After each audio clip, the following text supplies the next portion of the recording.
नमस्कार साथियों, मैं विवेक दरेला भव्य एजुकेशन चैनल में आप सभी का स्वागत करता हूं। हमारे आज की वीडियो का टॉपिक है शिक्षा का अधिकार अधिनियम 2009। इससे संबंधित एमसीक्यूज मैंने यहाँ पे 20 प्रश्न लिए हैं। इन प्रश्नों को अगर आप ध्यान से देखेंगे, वीडियो को पूरा देखेंगे, तो आपकी सीटीईटी परीक्षा में से 1 या 2 प्रश्न आपको अवश्य मिलते हैं और वो एक भी प्रश्न आपका गलत नहीं होगा, ऐसा मेरा विश्वास है। वीडियो को ध्यान से देखिएगा, सभी प्रश्नों को ध्यान से समझिएगा। कोई शंका हो तो कमेंट बॉक्स में कमेंट कीजिएगा।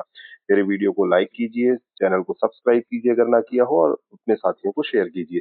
चलिए वीडियो को शुरू करते हैं। शुरू में कुछ इसके डिटेल्ड कुछ पॉइंट्स हैं जो मैं आपको बताऊंगा, और इसके साथ फिर एमसीक्यूज पे हम लोग आगे बढ़ेंगे। पहली स्लाइड में आप ध्यान से देखिए कि शिक्षा का अधिकार अधिनियम 2009 1 अप्रैल 2010 से पूरे भारत में लागू हुआ। जो शिक्षा का अधिकार अधिनियम 2009 है, ये पूरे भारत में 1 अप्रैल 2010 से लागू हुआ, जम्मू एवं कश्मीर राज्य को छोड़कर।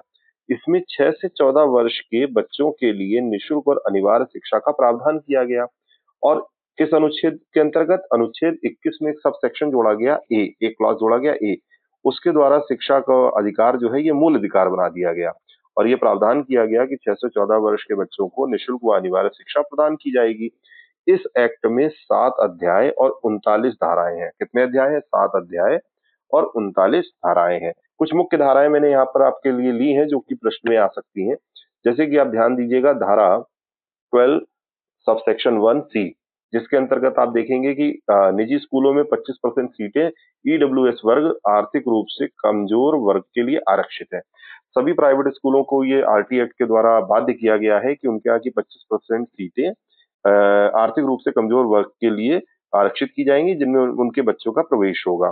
धारा 17 में देखिए, बच्चों को शारीरिक या मानसिक रूप से दंडित करने पर रोक है। तो आरटीआई ये भी कहता है कि आप बच्चों को ना तो शारीरिक ना मानसिक किसी भी रूप से आप दंडित नहीं करेंगे, प्रताड़ित नहीं करेंगे।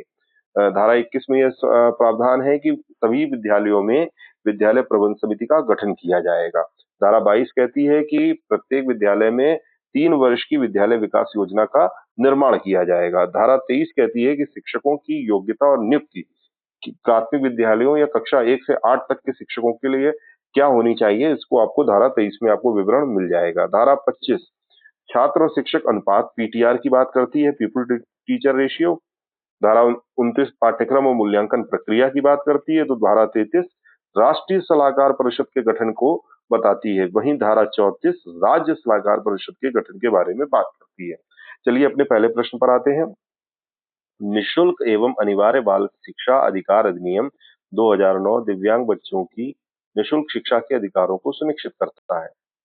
ऑप्शन फर्स्ट देखिए, ए 6 से 18 वर्ष तक के लिए, बी 3 से 18 वर्ष तक के लिए, सी 6 से 14 वर्ष तक के लिए, डी 6 से 22 वर्ष के लिए। तो आरटी एक्ट दिव्यांग बच्चों की निःशुल्क शिक्षा के अधिकारों को कितने वर्ष तक के लिए सुनिश्चित करता है? तो आप ध्यान रखेंगे कि RPWD एक्ट 2016, ये आपका 1995 के स्थान पर संशोधन हुआ है। Right of person with disability act 2016, इसमें यह प्रावधान किया गया है कि 6 से 18 वर्ष तक के बालकों के लिए निःशुल्क और अनिवार्य शिक्षा देना कर्तव्य होगा, मूल अधिकार होगा उन बच्चों का कि वो 6 से 18 वर्ष तक के लिए निःशुल्क शिक्षा प्राप्त करें। तो ऑप्शन मेरा ए सही होगा यहाँ पर। ध्यान रखिएगा, दिव्यांग बच्चों के लिए 6 से 14 नहीं है, 6 से 18 वर्ष है। किस एक्ट के थ्रू? आरपीडब्ल्यूडी एक्ट 2016 के थ्रू। अगले प्रश्न पर आते हैं। निम्नलिखित संरचनाओं में से शिक्षा का अधिकार अधिनियम 2009 किसकी वकालत करता है? समावेशी शिक्षा, पृथक्करण, मुख्यधारा शिक्षण या एकीकृत शिक्षा? ध्यान रखेंगे कि पृथक्करण अलग से हम दिव्यांग बच्चों और सामान्य बच्चों को अलग अलग नहीं पढ़ाएंगे, एक ही विद्यालय में एक ही कक्षा में साथ में पढ़ाएंगे। मुख्य धारा शिक्षण केवल मुख्य धारा ही नहीं, जो मुख्य धारा में नहीं है उन्हें भी मुख्य धारा में लेकर के आएंगे और शिक्षण करेंगे।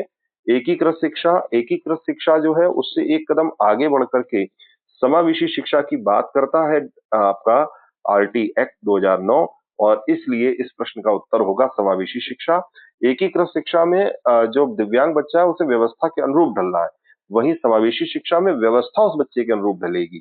एकीकृत शिक्षा का मुख्य उद्देश्य तो ये है कि भाई बच्चा जो है वो पार्टिसिपेट कर ले, लेकिन सीखना सुनिश्चित करना ये समावेशी शिक्षा का मुख्य उद्देश्य है। तो ये कुछ बेसिक अंतर है जो हम किसी वीडियो में डिस्कस करेंगे।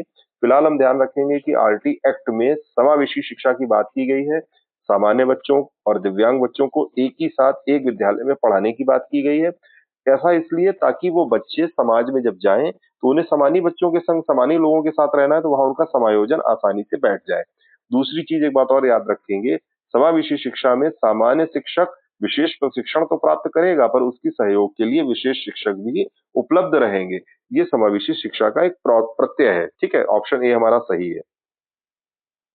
शिक्षा का अधिकार अधिनियम किस वर्ष में प्रभावी हुआ? हमने पहली स्लाइड में देखा 1 अप्रैल 2010 में। ऑप्शन में देख लेते हैं 2009, 2010, 2005, 2001। उत्तर बी सही है। अगले प्रश्न पर आ जाते हैं। शिक्षा का अधिकार अधिनियम 2009 में उल्लेख की गई समावेशी शिक्षा की अवधारणा किस पर आधारित है? फिर समावेशी शिक्षा की बात करता है। सामान्य और दिव्यांग दोनों ही बच्चों को एक साथ एक ही कक्षा में शिक्षण कार्य करना। ठीक है, विशेष शिक्षण विधियां, विशेष प्रशिक्षण की आवश्यकता है, विशेष शिक्षक भी आएगा यहाँ पर। ठीक है, सहयोग के लिए। अब देखते हैं ऑप्शन ए क्या, अधिकार आधारित मानवतावादी परिप्रेक्ष्य। मुख्यतः विकास शिक्षा, व्यावसायिक शिक्षा उपलब्ध करा करके अशक्त बच्चों को मुख्य धारा में शामिल करना, ऐसा कुछ नहीं है। हम सामान्य शिक्षा प्रणाली में ही बच्चों को ला रहे हैं, साथ में पढ़ा रहे हैं, जो आपके हैंडीकैप चाइल्ड है या आपके जो सामान्य चाइल्ड है। ठीक है, व्यवहारवादी सिद्धांत नहीं होगा। अशक्त बच्चों के प्रति सहानुभूति अभिवृत्ति नहीं रखनी है। देखिए, हम ये मान ही नहीं रहे उनमें कुछ कमी है, हम तो उनकी विशेषता को देख करके कार्य कर रहे हैं। ठीक है, तो सहानुभूति की बात ही नहीं आ रही है यहाँ पर। अधिकार आधारित मानवतावादी परिप्रेक्ष्य हमारा उत्तर होगा। क्यों होगा? क्योंकि यहाँ पर दिव्यांग बच्चों को ये अधिकार दिया गया है कि वो सामान्य शिक्षा प्रणाली में ही शिक्षा ग्रहण करें। सामान्य शिक्षा अपने सभी उन बच्चों के साथ बैठ करके ग्रहण करें। तो उत्तर हमारा ए सही होगा। संविधान के किस संशोधन से शिक्षा एक मौलिक अधिकार बन गई है? मैंने आपको पहली स्लाइड में बताया है 86वां संशोधन। ना 52 नहीं होगा, 25 नहीं होगा, 22वां नहीं होगा, 86वें संशोधन वर्ष 2002। 86वां संशोधन वर्ष 2002 के द्वारा जो है शिक्षा एक मौलिक अधिकार के रूप में अनुच्छेद 21 ए के तहत या आ के तहत आई है। ठीक है, अगले प्रश्न पर आ जाते हैं। शिक्षा का अधिकार अधिनियम 2009 के क्रियान्वयन के बाद कक्षा कक्ष क्या है? ऑप्शन ए देखते हैं, अप्रभावित है। क्योंकि शिक्षा का अधिकार विद्यालय में कक्षा की औसत आयु को प्रभावित नहीं करता, बिल्कुल गलत है। यहाँ पर तो 6 से 14 वर्ष की आयु निर्धारित की गई है ना, निःशुल्क और अनिवार्य के लिए, चाहे वो लड़का हो या लड़की। जेंडर के अनुसार अधिक समझाती है, ऐसा नहीं है। जेंडर विशेष को पृथकीकरण की बात नहीं करता। आयु के अनुसार अधिक समझाती है, बिल्कुल सही बात है। जो भी बच्चे कक्षा 1 में होंगे उनके लिए मिनिमम आयु 6 वर्ष निर्धारित की गई है, तो 6 वर्ष के होंगे। अगर वो उसके बाद कक्षा 2 में जाते हैं तो वो 7 वर्ष के हो जाएंगे। तो आयु के अनुसार अधिक समझाती कक्षाएं मिलती हैं आरटी एक्ट के कारण। ठीक है, तो आंसर हमारा कौन सा सही होगा? सी, आयु के अनुसार विषम जाति, बिल्कुल गलत। आंसर ऑप्शन सी हमारा सही है। अगले प्रश्न पर आते हैं। बालकों का मुफ्त एवं अनिवार्य शिक्षा का अधिकार अधिनियम 2009 में निम्न में से किस पर ध्यान नहीं दिया गया है? देखते हैं कि 2009 में किस चीज पर ध्यान नहीं दिया गया है। अध्यापकों को प्रशिक्षण की सुविधा, बिल्कुल इस पर तो ध्यान दिया गया है, तो ये तो हमारा ध्यान दीजिएगा। यहाँ पर क्या कह रहा है? ध्यान नहीं दिया गया है। तो हमें चारों में से वो विकल्प चुनना है जो कि गलत है। ठीक है, 3 सही है, 1 गलत है, और गलत वाला मेरा उत्तर है। और सीटीईटी में ऐसे ही प्रश्न आते हैं कि 3 सही, 1 गलत और गलत को चुनना है। तो यहाँ पर देखिए, अध्यापकों को प्रशिक्षण की व्यवस्था तो आरटी एक्ट में है, तो ये सही है, लेकिन ये हमारा उत्तर नहीं है क्योंकि ये गलत नहीं है। गोवंतु बालकों के प्रवेश को सुनिश्चित करना, ये भी आरटीई में व्यवस्था की गई है, पर हमसे कह रहा है किस पर ध्यान नहीं दिया गया है, तो ये भी हमारा उत्तर नहीं है, ये भी उत्तर नहीं है। एकेडमिक कैलेंडर को निर्धारित करना, इस पर भी आरटीई बात करता है, पर यहाँ पर हमसे पूछ रहा है किस पर ध्यान नहीं दिया गया है। 14 वर्ष के पश्चात की शिक्षा, इस पर आरटीई बात नहीं करता, वो तो अपनी 6 से 14 वर्ष के बच्चों की बात करता है। तो उत्तर हमारा कौन सा सही हो गया? डी, इस पर ध्यान 14 वर्ष के पश्चात निःशुल्क और अनिवार्य शिक्षा की बात पर ध्यान नहीं दिया गया है आरटी एक्ट 2009 में। तो उत्तर हमारा डी सही है। अगले प्रश्न पर आते हैं। आरटी एक्ट 2009 की किस धारा के अंतर्गत निजी स्कूलों में 25% सीटें आर्थिक रूप से कमजोर वर्गों के लिए आरक्षित है? हम लोगों ने पहले ही स्लाइड में चर्चा की थी, सेक्शन 12 सबसेक्शन 1C में, यानी कि धारा 12 और 1C में ये 25% की सीटें ईडब्ल्यूएस वर्ग के लिए आरक्षित है निजी विद्यालयों में। ध्यान रखिएगा, निजी विद्यालयों में। ठीक है, उत्तर हमारा कौन सा सही है? बी, ए नहीं सही, सी नहीं सही और डी नहीं सही। ठीक, अगले प्रश्न पर आते हैं। आरटी एक्ट 2009 के तहत प्राथमिक स्तर पर यानी कि कक्षा 1 से 5 पर 150 से अधिक छात्र होने पर क्या अनुपात प्यूपिल टीचर रेशियो होना चाहिए? ये हमसे पूछना चाह रहा है। तो देखिए, ए में कहता है 1 प्रधान अध्यापक 5 शिक्षक, बी में कहता है 1 प्रधान अध्यापक 4 शिक्षक, सी में कहता है 5 शिक्षक, डी में कहता है 1 प्रधान अध्यापक 3 शिक्षक। जो भी हमारे यहाँ बेसिक शिक्षा से यहाँ पर साथी जुड़े हुए हैं, उनको पता है कि जहां पर 150 से अधिक विद्यार्थी होंगे अगर प्राइमरी स्तर पर कक्षा 1 से 5 में, तो वहां 150 से अधिक छात्र होने पर एक पूर्णकालिक प्रधानाध्यापक का पद होगा और 5 शिक्षक होंगे यानी एटी होंगे, असिस्टेंट टीचर। तो ये पीपल रेशियो तय करता है। अब इसी को एक बार हम लोग देख लेते हैं। अगली स्लाइड में मैंने लिया हुआ है, ये आरटी एक्ट की ही स्लाइड है कि 60 तक, यानी कि 60 बच्चों तक मिनिमम हमें 2 टीचर चाहिए। ठीक है। जब हम 61 से 90 जाएंगे तो हमें 3 टीचर की आवश्यकता है, यानी कि यहाँ पर पीपल टीचर रेशियो क्या बना, 3:30:1। ठीक। ओके। 91 से 120 तक तो भी 4 चाहिए, ये भी 30:2 बनी रहेगा। 121 से 200 के मध्य 5 चाहिए। ठीक है। और 150 बालकों से अधिक होने पर 5 अध्यापक और 1 प्रधान अध्यापक। ये तो प्रश्न का उत्तर हो गया। अब यहाँ पर एक चीज ध्यान रखिएगा कि 200 से अधिक बालक होने पर छात्र शिक्षक अनुपात प्रधान अध्यापक को छोड़कर 40 से अधिक नहीं होगा। यानी कि जिस विद्यालय में 200 से अधिक छात्र होंगे तो फिर प्यूपल टीचर रेशियो वहां पर क्या हो जाएगा, 40:1। ये मेरी बात ध्यान रखिएगा। सामान्यतः 30:1 है, पर जहां पर 200 से अधिक छात्र होने लगेंगे तो वहां पीपल टीचर रेशियो हमको कितना बना के रखना होगा, 40 छात्रों पर 1 अध्यापक। ठीक है, प्रधान अध्यापक को छोड़ते हुए। अगली स्लाइड पर आते हैं। आरटी 2009 की किस धारा के तहत शारीरिक दंड और मानसिक उत्पीड़न को प्रतिबंधित किया गया है? ये भी पहली स्लाइड में हम देख चुके हैं। वो कौन सी धारा है, धारा 17, धारा 15 उत्तर नहीं, 20 नहीं, 22 नहीं। हमारा उत्तर क्या होगा, धारा 17 बी ऑप्शन सही है। अगले प्रश्न पर आते हैं। पहली स्लाइड को बहुत ध्यान से आप लोग देख लीजिएगा, मेरा आप लोगों को सुझाव है। वो प्रश्न 12 पे, वो 11 पे हम देखते हैं। शिक्षा का अधिकार अधिनियम 2009 में एक अध्यापक के लिए न्यूनतम कार्य घंटे प्रति सप्ताह निर्धारित किए गए हैं। अब देखिए, न्यूनतम कार्य घंटे कितने होने चाहिए टीचर द्वारा क्लास को पढ़ाने के लिए, ये भी आरटी एक्ट में बताया गया है। 40 नहीं, 50 नहीं, 55 नहीं, कितना बताया गया, 45। अब इसी को हम इस स्लाइड में थोड़ा सा क्लियर कर लेंगे। देख लीजिए, एक शैक्षणिक वर्ष में कार्य दिवसों की न्यूनतम संख्या, पहली से 5वीं कक्षा के लिए 200 कार्य दिवस। ये अगले प्रश्न में आ सकता है किसी, कि प्राइमरी में कक्षा 1 से 5 तक कितने कार्य दिवस कहे गए आरटी एक्ट में, तो 200। और वहीं 6 से 8 तक की कक्षा के लिए 220। ठीक है, यहाँ पर 200 की बात कर रहा है 1 से 5 में, और 6 से 8 में 220 कार्य दिवस होने चाहिए। ठीक है, ध्यान से समझिएगा। पहली कक्षा से 5वीं कक्षा के लिए शैक्षणिक वर्ष में 800 शिक्षण घंटे की बात करता है, और 6 से 8 की कक्षा के लिए 1000 शिक्षण घंटे की बात करता है। ठीक है, ये तो पूरे वर्ष के शिक्षण घंटे हो गए। अब बात आती है शिक्षक के लिए प्रति सप्ताह कार्य घंटे। तो आंसर क्या है, देखिए 45 शिक्षण घंटे। ठीक है, तो ये आप ध्यान रखिएगा इस स्लाइड में, इस स्लाइड से आपको प्रश्न मिल सकते हैं। अगले प्रश्न पर आ जाते हैं। शिक्षा का अधिकार अधिनियम 2009 में निर्दिष्ट किया गया है कि कक्षा 1 से 5 तक यदि प्रवेश दिए गए विद्यार्थियों की संख्या 200 से अधिक है तो विद्यार्थी अध्यापक आवश्यक अनुपात होगा। हम लोग स्लाइड में पिछली क्लियर कर चुके हैं कि 200 से अधिक होगा तो एक प्रधान अध्यापक का पद छोड़ते हुए अनुपात कितना होना चाहिए, 40:1, यानी 40 छात्रों पर एक सहायक अध्यापक होगा। ठीक है, तो अब देखते हैं यहाँ पर क्या दिया है। 30 गलत, ये तो 200 से कम पर है। 40 बिल्कुल सही। हमारा उत्तर क्या है, बी सही है। 45 नहीं, 50 नहीं। ठीक है, एक बार अगर कंफ्यूजन हो तो स्लाइड पे जाकर के आप चेक कर सकते हैं। प्रश्न 13 पे आ जाते हैं। भारत के संविधान में किसके लिए निःशुल्क अनिवार्य शिक्षा है? सभी छात्रों के लिए नहीं, 14 वर्ष तक के सभी बच्चों के लिए, बिल्कुल 6 से 14। ठीक है, ये ध्यान रखेंगे। विकल्प यहाँ 14 वर्ष तक के लिए है, लेकिन मिनिमम एज नहीं खोली गई है, खोलनी चाहिए। 6 से 14 वर्ष तक के बच्चों के लिए होगा, लेकिन फिलहाल यहाँ पर उत्तर हमारा बी सही है। सभी छात्रों प्राणों के लिए नहीं, सभी नागरिकों के लिए नहीं। अगले प्रश्न पर आ जाते हैं। शिक्षा का अधिकार अधिनियम 2009 6 से 14 वर्ष आयु के विद्यालय कभी न गए अथवा विद्यालय शिक्षा अधूरी छोड़ने वाले बच्चों को शिक्षा की मुख्य धारा से जोड़ने हेतु, अब कह रहा होगा क्या प्रावधान करते हैं, विकल्प में आते हैं। विशेष पाठ्यक्रम लागू करने पर जोर देता है। देखिए, पाठ्यक्रम नहीं लागू करना है विशेष। ठीक है, आरटी एक्ट में ऐसा कहीं नहीं कहा गया है कि कोई बच्चा अगर मुख्य धारा में नहीं है और उसको मुख्य धारा में ला रहे हैं, आयु के संगत कक्षा में प्रवेश दे रहे हैं। मान लीजिए 8 वर्ष का बालक है, हम उसको जो है कक्षा 2 में या 3 में प्रवेश दे देते हैं।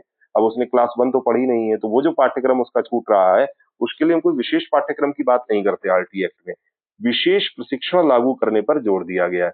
बच्चे को हम रिमेडियल क्लासेस देते हैं 1 से 2 महीने की, 3 महीने की, फिर उसका टेस्ट लेते हैं और फिर उसके साथ उसकी कंटिन्यूएशन कक्षा जो उसमें एडमिशन आयु संगत में लिया उसमें पढ़ाते हैं। तो यहाँ पर आरटी एक्ट में ऐसे बच्चों के लिए विशेष प्रशिक्षण लागू करने पर जोर दिया गया है। ठीक है, ना कि विशेष पाठ्यक्रम, अलग से विद्यालय की बात भी नहीं कही गई है और ना ही अलग से कोई फीचर देना है। स्पेशल हम जो है यहाँ पर ट्रेनिंग उसको देंगे बच्चे को, ठीक है? जो उसने नहीं पढ़ा है, जो छूटा है, उसको बनाने के लिए।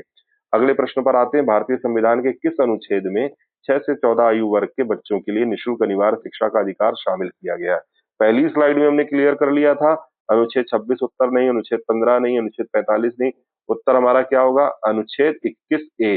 45 भी हमारा जो है इससे संबंधित है, बट मूल अधिकार की जब हम बात करेंगे तो अनुच्छेद 21 ए, ठीक है? अगले प्रश्न पर आते हैं, शिक्षा का अधिकार अधिनियम 2009 के अनुसार विशेष आवश्यकता वाले बच्चों को पढ़ना चाहिए। फिर यहाँ पर कह रहा है चिल्ड्रन विद स्पेशल नीड्स, यानी कि CWSN, ये बच्चों की बात कर रहा है, चाइल्ड विद स्पेशल नीड्स, विशेष आवश्यकता वाले बच्चों को पढ़ना चाहिए। आरटी एक्ट में क्या बताया है? व्यवसायिक प्रशिक्षण केंद्रों में जो उन्हें जीवन कौशलों के लिए तैयार करेंगे, घर पर माता पिता और देखभाल करने वाले जो उन्हें आवश्यक सहायता उपलब्ध कराएं, खासतौर पर उन्हीं के बनाए गए विशेष विद्यालयों में समावेशी शिक्षा व्यवस्था में इस प्रावधान के साथ, क्योंकि व्यक्तिगत आवश्यकताओं की पूर्ति की जा सके। तो उत्तर इसमें देखिए, ना तो ए सही, ना बी, ना सही सी। समावेशी शिक्षा की बात की जा रही है CWSN के लिए, चिल्ड्रन विद स्पेशल नीड्स, विशेष आवश्यकता वाले बच्चों के लिए। उत्तर हमारा क्या सही होगा? डी। अगले प्रश्न पर आते हैं, निःशुल्क और अनिवार्य शिक्षा के अधिकार 2009 में अनिवार्य शब्द से क्या तात्पर्य है? देख लेते हैं। उचित सरकारें दाखिले, उपस्थिति और प्रारंभिक शिक्षा की पूर्णता को सुनिश्चित करेंगी। बी, दंडात्मक कार्य से बचने के लिए बच्चे को विद्यालय में भेजने के लिए अभिभावकों पर अनिवार्य रूप से जोर डाला गया है, ऐसा कहीं नहीं है। अनिवार्य शिक्षा सतत परीक्षण के माध्यम से, ये भी बिल्कुल गलत है। केंद्र सरकार दाखिले, उपस्थिति और प्रारंभिक शिक्षा की, देखिए केंद्र नहीं, केंद्र ने बनाया जरूर है, पर ये जिम्मेदारी किस पर दी है? राज्य सरकारों पर दी है। तो उचित सरकारों से तात्पर्य ही है राज्य सरकारों से, कि वो अनिवार्य करेंगी, उनके ये दायित्व है कि वो बच्चों की उपस्थिति, उनका दाखिला यानी नामांकन, उपस्थिति और प्रारंभिक शिक्षा की पूर्णता को सुनिश्चित कराएंगी। ये उचित सरकार यानी राज्य सरकार का दायित्व होगा। ये आरटी एक्ट में कहा गया, उत्तर हमारा ए सही है। अगले प्रश्न पर आते हैं, शिक्षा के अधिकार अधिनियम 2009 की धारा 2 एच चा में प्रारंभिक शिक्षा से क्या अभिप्रेत है? तो शिक्षा अधिकार अधिनियम की धारा 2 चा में प्रारंभिक शिक्षा से क्या तात्पर्य है? भाई एलिमेंट्री एजुकेशन की बात आरटी एक्ट में किस परिप्रेक्ष्य में की गई है? कक्षा 1 से 5 तक, कक्षा 6 से 8 तक, या कक्षा 1 से 8 तक, या पूर्व प्राथमिक से कक्षा 8 तक?